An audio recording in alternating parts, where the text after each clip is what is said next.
সকালবেলা ঘুম থেকে উঠে মীনাক্ষী দেবী ঘরের দরজা খোলেন এবং দেখেন কাজের মেয়ে রিনা সেখানে এসে দাঁড়িয়ে আছে। তাকে দেখে মীনাক্ষী দেবী বলেন, আরে রিনা, তুই চলে এসেছিস? সবে মাত্র 6:45 বাজে তো। এত ঠান্ডায় হাত পা সব জমে যাচ্ছে। তুই এত ঠান্ডায় এলি কি করে? রাস্তাঘাট তো সব কুয়াশায় অন্ধকার হয়ে আছে বলে মনে হচ্ছে। আমার তো দরজা খুলতে আসারও সাহস হচ্ছে না। আরে কাকি, এখন তো 6:45 বেজে গেছে গো। আমি তো সেই ভোর 4টের সময় উঠেছি। তারপর বাড়ির সব কাজকর্ম সেরে বাজার থেকে বাজার করে রান্না করে শ্বশুর শাশুড়িকে খাবার দিয়ে ছেলেকে স্কুলের জন্য তৈরি করে তবে এসেছি। এখন তো আমার কাছে অনেক বেলা গো। সূর্য মাথার উপরে উঠে গেছে সেই কখন। এখনো কি বিছানা ছাড়তে কষ্ট হচ্ছে?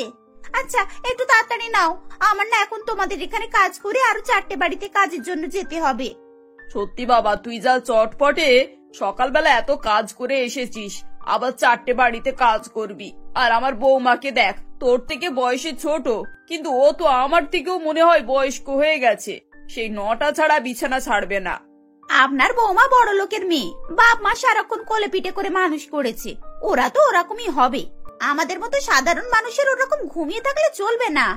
ঠিক আছে, তুই যা গিয়ে একটু গিজারটা চালিয়ে নে। জলটা প্রচুর ঠান্ডা, হাত কনকন করবে। কি বলো গো কাকি, ওইসব গরম জলের ঢং না আপনাদের বাড়ির আপনার বৌমাকে মানায়। আমি ভোর 4টেয় উঠে ঠান্ডা জলে স্নান করেছি। সারাদিন ঠান্ডা জল ঘেটে অভ্যেস আমার। আমার ওইসব গরম জল চলবে না গো। সত্যি বাবা, তোকে দেখে না আমি অবাক হয়ে যাচ্ছি। আরে কি করে তুই এত কিছু একা করে নিস রে? তোকে দেখে না মনে একটা জোর হয়। সকালে এরকম এনার্জি পূর্ণ মানুষদের সঙ্গে কথা বলে কাটালে সারা দিনটা ভালো থাকে, বুঝলি? ও কাকি, তুমি আর আমাকে তেল দেওয়া কথা বলো না তো। তোমায় বললাম তো তাড়াতাড়ি কাজ করে আমাকে আরো 4 জনের কাজে যেতে হবে। থালা বাসন বের করে রেখেছো তো সব? এরপর রিনা রান্নাঘরে গিয়ে থালা বাসন ধোয়া শুরু করে। তখন মীনাক্ষী দেবী 2 কাপ চা বসিয়ে দেন। 1 কাপ নিজে খান এবং 1 কাপ রিনাকে দিয়ে বলেন, এনে গরম গরম চা খা। শীতকালে ঠান্ডা জলে কাজ করছিস, একটু চা খেলে না শরীরে এনার্জি পাবি। আমার বৌমাকে তো রোজ সকালে চা করে ঘরের ভেতরে দিয়ে আসতে হয়, তা না হলে ম্যাডামের তো আবার ঘুম ছাড়ে না। তোমার বৌমা তো আদুরে গো, তবে মনের ভালো, এটা কিন্তু মানতে হবে কাকি। আরে দূর দূর, ওসব মনে হয়, বুঝলি তো। বৌমা হবে এমন যে চোরকির মতো কাজ করবে। এই তুই যেমন করিস, ঘরের বউ সারাদিন পড়ে পড়ে আলিশি ভাঙলে কার ভালো লাগে বলতো? তোর তো শ্বশুর শাশুড়ি খুবই খুশি তোর মতো বউ পেয়েছে, তাদের তো কপাল খুলে গেছে রে। না গো কাকি, আমার শ্বশুর শাশুড়ি ওরকম নয়। ওদেরকে না যতই করি ওদের কিছুতেই শান্তি নেই। শুধু টাকা পয়সা রোজগার করলে তবেই ওরা খুশি। আর বলিস না, সবই কপাল। মানুষ যেরকম চায় সেরকম কি আর পায়? ছাড়, তুই তাড়াতাড়ি চা খেয়ে নে। রিনা তাড়াতাড়ি করে তার কাজকর্ম সেরে 1 ঘন্টার মধ্যে সেখান থেকে চলে যায়।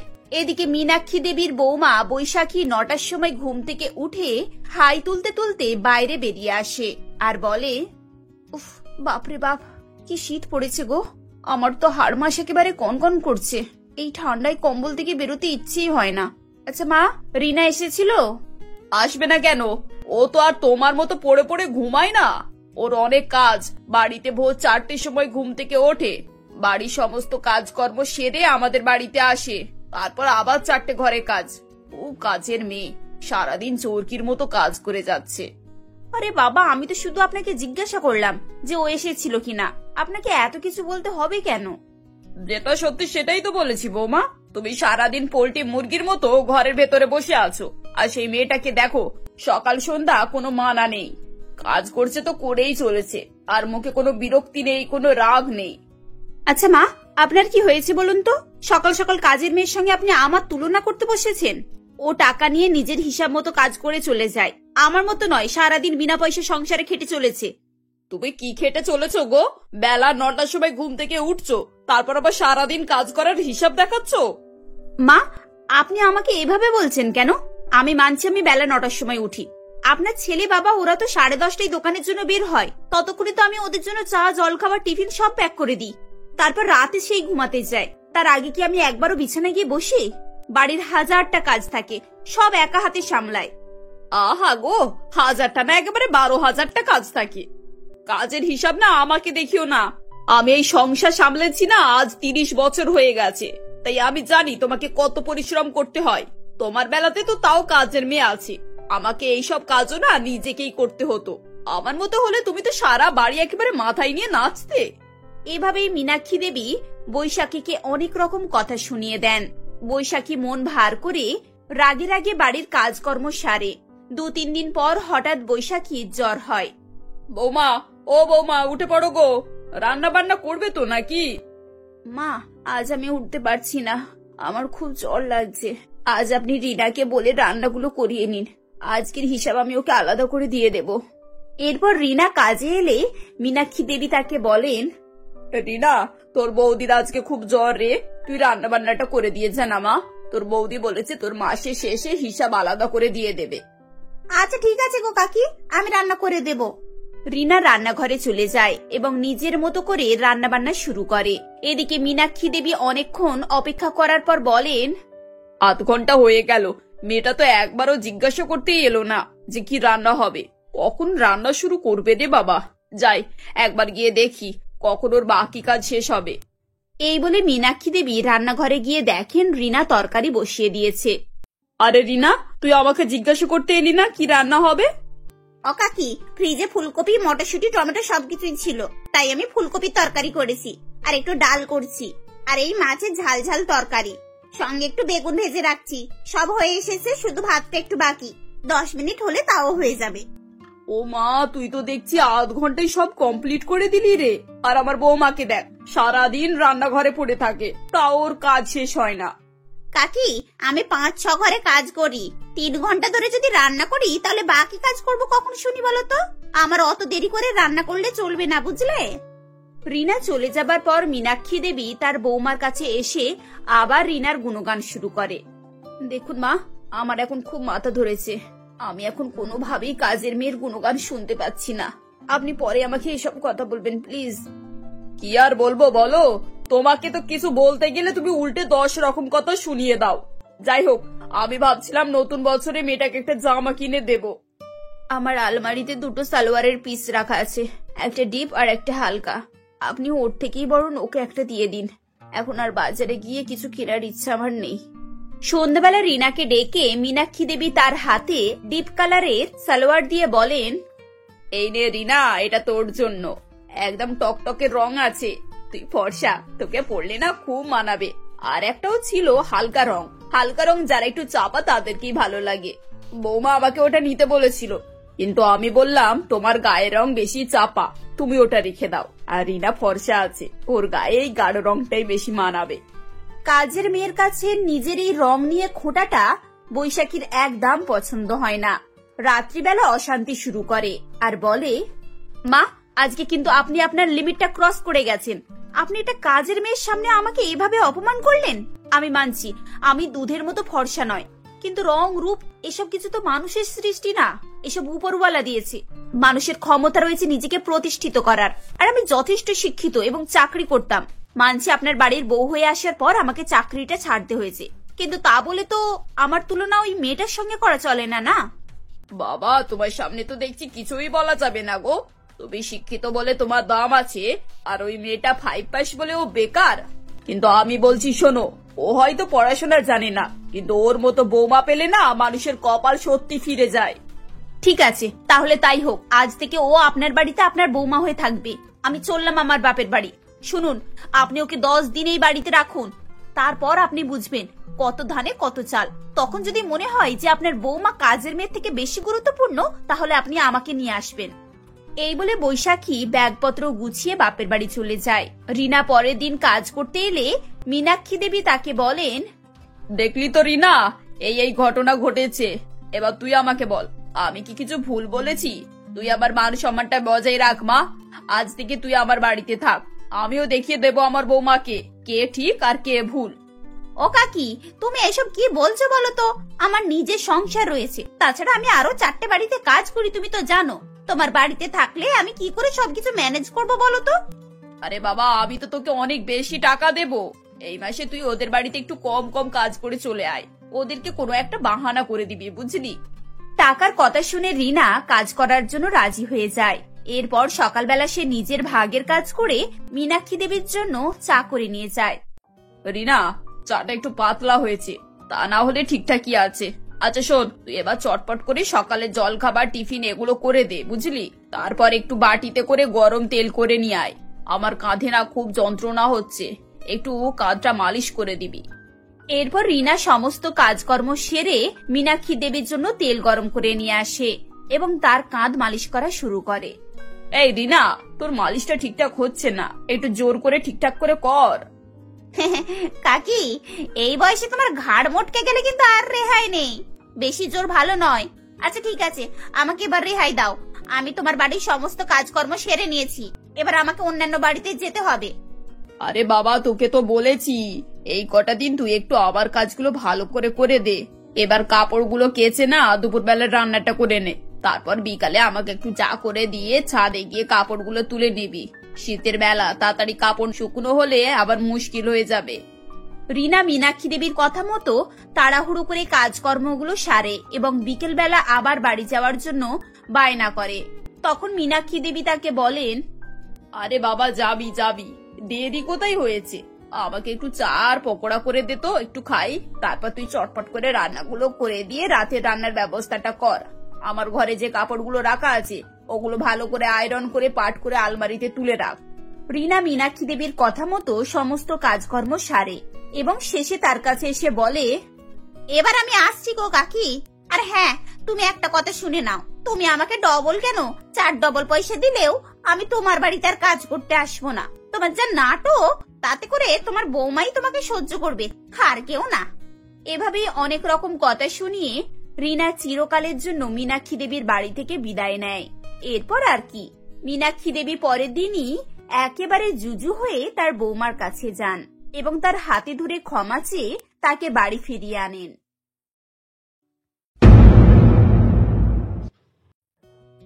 দিয়া ও প্রিয়া তাদের বাবা প্রণয়বাবু ও মা জয়িতা দেবীর সঙ্গে নরেন্দ্রপুর নামক গ্রামে বাস করত। প্রণয়বাবু একটি বেসরকারি দপ্তরের কর্মচারী ছিলেন। তিনি ভালো কাজ করায় তাদের আর্থিক অবস্থা মোটামুটি সচ্ছলই ছিল, কিন্তু তাদের বাড়িতে বরাবরই একটা সমস্যা ছিল, আর যেটা হলো প্রণয়বাবুর বাড়িতে এখনো মাটির উনান ছিল ও জয়িতা দেবীকে সেখানেই রান্নাবান্না করতে হতো, আর সেই কারণেই তাদের বাড়িতে প্রায় অশান্তি লেগেই থাকতো। এমনই একদিন, এই যে জয়িতা, তোমার রান্না কমপ্লিট হলো? সেই তখন থেকেই দেখছি তুমি হাত পাকা নিয়ে চুলোয় হাওয়া করেই যাচ্ছ। তা দেখে মনে হচ্ছে তুমি যেন কোনো বাচ্চা ছেলেকে ঘুম পাড়াচ্ছ। প্রণয়বাবুর হঠাৎই এরকম রহস্যজনক কথা শুনে জয়িতা দেবী তখন খুবই রেগে যায় ও সে প্রণয়বাবুকে উদ্দেশ্য করে বলে, এই তুমি এখানে এসে দাঁত বের করো না তো, দেখতেই তো পাচ্ছ এখানে আমি কি করছি। তা বেশি না বকে গিয়ে বসো, খাবার হলে আমি নিশ্চয়ই দিয়ে আসবো। আরে সেটা আবার বললে হয় নাকি? আমি হাসছি মানে তুমি কি আর কি ভাবছো? দেখো, এমনিতেই আমার অফিস দেরি হয়ে গেছে। এখন কটা বাজে তুমি ঘড়ির দিকে তাকিয়ে দেখেছো? তাহলে আজও কি আমায় না খেয়েই অফিসে যেতে হবে নাকি? অত ঘড়ি দেখা আমায় শেখাতে আসতে হবে না। ও বাবা, এই ভিজে কাঠের জন্য ধোঁয়ায় পুরো ঘর ভরে গেল। হ্যাঁ, সেটাই তো দেখতে পাচ্ছি। ও বাবা, আমার এখানে চোখ জ্বালা জ্বালা করছে। তুমি তাড়াতাড়ি রান্না করো, আমি কিন্তু বেশি দেরি করতে পারবো না। অত শত আমি জানি না, এখন এই কাঠের উনান জ্বালাতে সময় লাগবে না, এখন আমি আমার হাত পা উনানে ঢুকিয়ে আগুন জ্বালাবো শুনি, যত সব। তারা দুজনে সেদিন এভাবেই তাদের কাঠের উনান নিয়ে কথা কাটাকাটি করছিল। ঠিক তখনই সেখানে জয়িতার 2 মেয়ে দিয়া ও প্রিয়া চলে আসে ও তারা এসে বলে, হ্যাঁ বাবা, মা তো ঠিকই বলেছে। এখন মায়েরই বা কি দোষ বলো? মা তো উনুন জ্বালানোর চেষ্টা করছে, কিন্তু সেটা না জ্বললে কি হবে? আরে মা, সেটা আমি বলতে চাইছি না। তোর মা তো এখন জানে যে কাঠের উনানে উনান জ্বালাতে একটু দেরি হয়, তাহলে তো ওকে আগে থাকতেই ব্যবস্থা করে রাখা উচিত, তাই না? বলি কত আগে থেকে করব শুনি? আমি কি ভোর থেকে উঠে উনান জ্বালাবো নাকি? যত সব জ্বালা আমারই হয়েছে। ঠিক আছে, তোমাকে আর উনান ধরাতেও হবে না। এই আমি চললাম। আমি আজও না হয় না খেয়েই অফিসে চলে যাব, ওকে? এই বলে প্রণয়বাবু না খেয়ে অফিসে চলে যায়। বাবাকে না খেয়ে অফিসে যেতে দেখে দিয়া বলে, মা, আজও তো বাবা না খেয়ে অফিসে চলে গেল। আচ্ছা মা, আমরা একটা কথা কিছুতেই বুঝতে পারি না। এখন তুমি তো একটা গ্যাসের উনান নিতেই পারো, তাই না? হ্যাঁ মা, গ্যাসের উনানে অনেক সুবিধা রয়েছে। 1 সেকেন্ডের মধ্যে আগুন জ্বালানো যায়, যখন ইচ্ছা বাড়ানো কমানো যায়, আবার যেমন ইচ্ছা রান্নাও করা যায়। এই তোরা এখন আমাকে আর জ্ঞান দিতে আসিস না তো। একই আমার মাথা গরম আছে, তার উপরে বাবার মতো ওরাও লেকচার দিতে এসেছে। যা বাবা, লেকচার কোথায় দিলাম, ভালো কথাই তো বললাম। তুমি জানো আমাদের গ্রামে সোহিনী কাকিমা এই তো কদিন আগেই গ্যাসের উনান নিল। সোহিনীরা গ্যাস নিয়েছে, তা আমি কি করতে পারি? আমাদের বাড়িতে কখনোই গ্যাস আসবে না, বুঝেছিস? কাঠের উনুনের রান্না খেতে হলে খা, না তো দূর হ। ঠিক আছে মা, তুমি যখন এভাবেই বলছো তাহলে আজকে আমরা আর কিছুই খাবো না। আর এমনিতেও বাবা তো না খেয়েই চলে গেছে, আমরাও আজ না খেয়েই থাকবো। দেখি কতদিন এভাবে চলতে থাকে। হ্যাঁ হ্যাঁ, যা তো। খাবি কি খাবি না তাতে আমার কি? যেমন বাপ তার তেমন মেয়েরা হয়েছে। যা তা একেবারে। জয়িতা দেবী এভাবে বললে দিয়া ও প্রিয়া তখন চুপ হয়ে যায়। তখন তাদেরও আর কিছু করার থাকে না।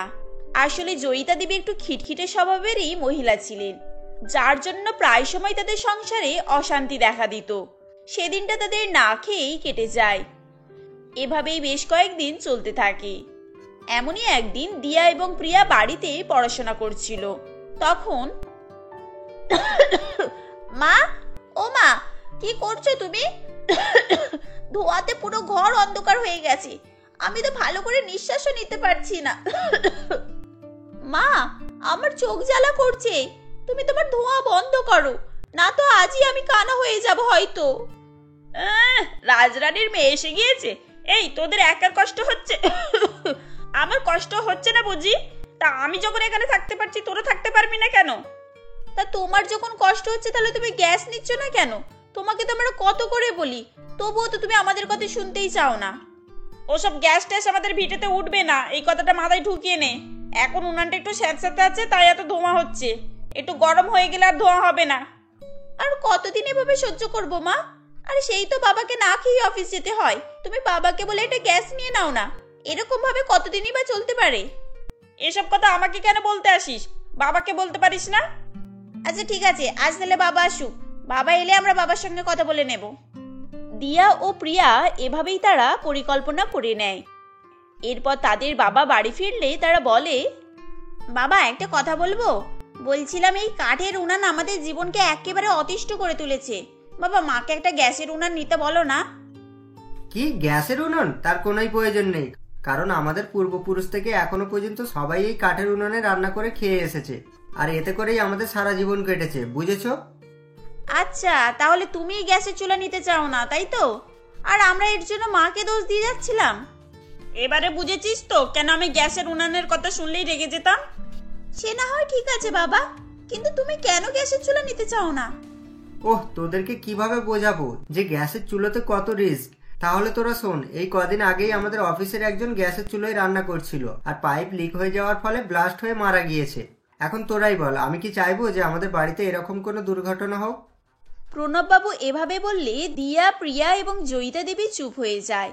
তখন তাদেরও কিছু বলার ছিল না। এভাবেই কয়েকদিন কাটতে থাকে। আর এদিকে জয়িতা দেবীর বাড়িতে প্রতিনিয়তই সমস্যা বাড়তেই থাকে। এমনই একদিন গ্রামে গ্যাসের দপ্তরের লোক মাইকে করে প্রচার করতে আসে। এই যে শুনুন শুনুন, সকল গ্রামবাসী মন দিয়ে শুনুন, আগামী মাস থেকে আমাদের পঞ্চায়েতের প্রধানমন্ত্রী উদ্যোগে এক উজ্জ্বল যোজনা শুরু হতে চলেছে, যেখানে গ্রামবাসী সকলেই কম দামে তাদের বাড়িতে আধুনিক গ্যাস ওভেন পাবে। তাই সময়ের মধ্যে সকলকেই তাদের নথিপত্র পঞ্চায়েতে জমা করতে বলা হচ্ছে। এই শোন প্রিয়া, ওখানে মাইকে কি বলছে না সকলকেই নাকি কম দামে গ্যাস ওভেন দেবে? তা চল না আমরাও আমাদের বাড়ির জন্য একটা নিয়ে নিই। না রে, সেটা করে লাভ নেই। তুই সেদিন শুনলি না বাবা কি বললো? গ্যাস সিলিন্ডার ফেটে গিয়ে নাকি লোক মারা যায়। এখন আমাদের কাঠের উনুন অনেক ভালো, এতে কোনো ভয় নেই বাবা। আরে তুইও না সেই বোকাদের মতোই কথাবার্তা বলছিস। আচ্ছা তুই আমার সঙ্গে চল, প্রয়োজনে আমি গ্যাস ওভেনের ব্যাপারে সবকিছু জিজ্ঞাসা করে নেব। এভাবেই মনে করে দিয়া ও প্রিয়া সেদিন গ্যাস দপ্তরের লোকেদের কাছে যায় ও সেখানে গিয়ে বলে, এই যে কাকু, আপনারা বলছেন ঠিকই, কিন্তু আমরা শুনেছি গ্যাস সিলিন্ডার নাকি ফেটে যায় আর তাতে করে মানুষও মারা যায়। তা আপনারা জেনে শুনে এরকম জিনিস কেন দিচ্ছেন সকলকে? হ্যাঁ হ্যাঁ, তুমি ঠিকই বলেছো, আমিও এটাই জিজ্ঞাসা করবো ভেবেছিলাম। এখন একটু সুবিধা পেতে গিয়ে আমরা প্রাণ হারাতে যাব কেন? এই যে মামনি, তুমি সঠিক প্রশ্ন করেছো। আসলে আমাদের সকলকেই এটা সম্বন্ধে অবগত থাকা দরকার। তাহলে শোনো, অ্যাক্সিডেন্ট হলেই যে গাড়ি বাস ট্রেনে চাপবো না, এটা তো হতে পারে না। হ্যাঁ, আমাদেরকে অবশ্যই সেসব থেকে সচেতন থাকতে হবে। এই বলে পঞ্চায়েত অধিকারীগুলো ওখানে উপস্থিত সকলকে গ্যাস ওভেনের ব্যবহার ও সেটা সচেতনতার সম্বন্ধে পরামর্শ দিতে থাকে, যেটা শুনে ওখানে উপস্থিত সকলেরই ভুল ধারণা ভাঙে। এরপর গ্রামের সকলেই তাদের নিজেদের রান্নাঘরে কাঠের উনুনের পরিবর্তে গ্যাস ওভেন লাগিয়ে নেয় এবং সেই সুযোগ বুঝে দিয়াও তাদের বাড়িতে গ্যাস ওভেন নিয়ে আসে। তখন, এই যে মা, তোমাকে আর আজ থেকে কষ্ট করে রান্না করতে হবে না, এই নাও গ্যাস ওভেন, আর এতে রান্না করো, দেখবে তোমার কত সুবিধা হয়। আজ থেকে তোমার চোখে একটুও কাঠের ধোঁয়া লাগবে না। হ্যাঁ, সে আমিও জানি। আসলে তোর মামার বাড়িতে সকলেরই গ্যাস ওভেন আছে, আর আমি এটা আগে থেকেই জানতাম। তাহলে মা, তুমি এর আগে বাবাকে বলনি কেন? বাবাকে তো এগুলো বলে বোঝাতে পারতে। না রে মা, সেটা বলে কোনোই লাভ হতো না। আসলে তোর বাবা খুবই কিপটে, আর কারোর কোনো কথাই কানে নেয় না। আসলে জয়িতা দেবী ঠিকই বলছিল, আর সে এভাবেই সেদিন প্রণয়বাবুর ব্যাপারে বলতে থাকে।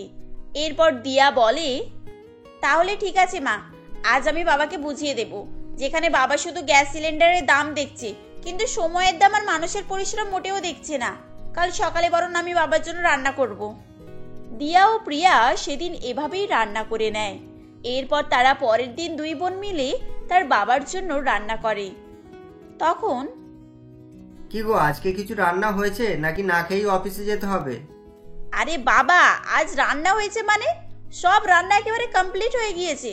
তুমি কি খাবে সেটা বলো। হ্যাঁ হ্যাঁ হ্যাঁ বাবা, আজকে ব্রেকফাস্ট থেকে আরম্ভ করে লাঞ্চও রেডি হয়ে গিয়েছে। আমরা এবার থেকে তোমার অফিসে লাঞ্চ পাঠানোর ব্যবস্থা করব ভাবছি। এই, তোরা সত্যি বলছিস নাকি মজা করছিস? এখন বাবার সঙ্গে এরকম ফাজলামি করতে তোদের খারাপ লাগে না? তা আমি দিন দিন দেখছি তোদের ফাজলামি বেড়েই চলেছে। আরে না গো, আমাদের মেয়েরা ঠিকই বলছে। আজ আমার সকাল থেকে সব রান্না কমপ্লিট হয়ে গিয়েছে। এ কি, আমি স্বপ্ন দেখছি নাকি বাস্তব ঘটনা? যেখানে সকালে ব্রেকফাস্টই তৈরি হয় না, সেখানে লাঞ্চ রেডি হয়ে গেছে। কিন্তু এত কিছু এই অল্প সময়ে তোরা করলি কিভাবে? আরে এসব কিছু আমাদের মেয়েরাই করেছে। যে কালকে গ্যাসের দপ্তর থেকে লোকেরা এসে অনেক কিছু শিখিয়ে বুঝিয়ে গেছে, আর গ্রামে অল্প মূল্যে গ্যাসের চুলাও দিয়ে গিয়েছে। বাবা শোনো, তুমি গ্যাসের রিক্সা আছে বলছো, সেটা আমি মানছি, কিন্তু সাবধান থাকলে অনেক কিছুরই সমাধান পাওয়া যায়। হ্যাঁ, সে না হয় ঠিক আছে, কিন্তু আমায় না জিজ্ঞাসা করেই তোরা গ্যাসের চুলো নিয়ে নিয়েছিস। আমি যতদূর শুনেছিলাম এতে তো অনেক রিস্ক আছে। হ্যাঁ বাবা, সে নিয়ে তোমাকে চিন্তা করতে হবে না, আমরা সবকিছুই জেনে নিয়েছি। আর গ্যাস ব্যবহার করলে যে সবসময় খারাপই হয় তা নয়, এর উপকারিতাও আছে, বুঝেছো? এভাবেই তাদের মেয়েরা বোঝালে প্রণববাবুর ভুল ধারণা ভাঙে এবং তিনি দ্রুত সময়ের মধ্যে রান্নাবান্না হয়ে যাওয়া দেখে খুবই খুশি হন। এরপর থেকে প্রণববাবুর গ্যাস নিয়ে কোনো সমস্যা থাকে না, যার ফলে তাদের সংসারে রোজগারের অশান্তি বন্ধ হয় এবং তারা সকলে মিলে হাসি খুশি ও সুখে শান্তিতে বসবাস করতে থাকে।